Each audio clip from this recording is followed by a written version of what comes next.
Hi, so we have Ritu Dole with us from Bora Agro. They're one of the leading companies for sesame processing in India and probably one of the oldest. So with this ample influence they have over the market, let's hear from him about the crop in India. Ritu, so what's your take on the crop in India this year?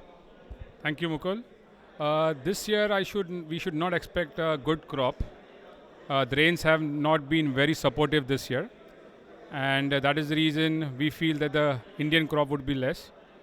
And but we may get support from the imports, and then that is the reason we expecting good export supply from India. Thank you. That was a very good insight. And another thing I would like to ask you, we all know we went through a very tough time with EU last year. How would you rate IOEPC's effort and the industry's effort towards making safe food for the European Union? And where do you think India stands now in terms of food safety compared to the competitors around the world? Mukul, it's indeed a very good question and a very important question because it is important for the people to know what role IOP EPC has played. Really, without the support of IOP EPC, it would have been really difficult to handle the EU issue. I'm very happy to say that today IOP EPC is the only council who has implemented, actually in real terms, in true spirit, implemented the SOP for export to EU for sesame seeds.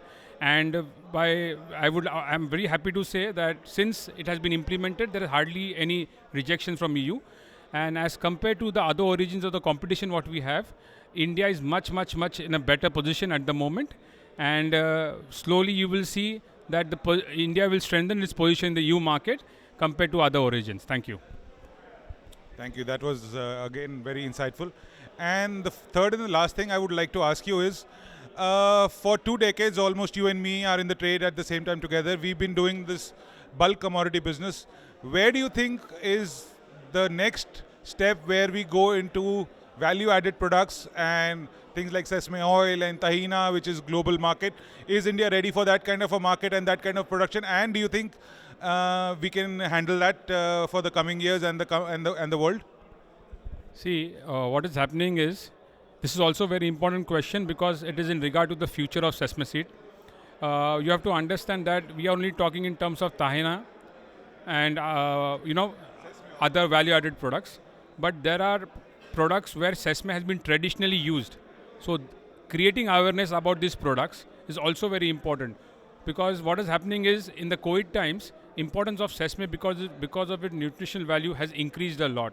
So more awareness you create, more people will become aware and they will be started using sesame in different variety of dishes.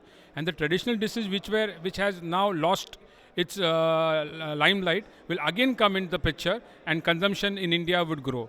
And as far as the tahina is concerned, I'm sure that in coming days, people will also develop taste for tahina and demand of these products will grow.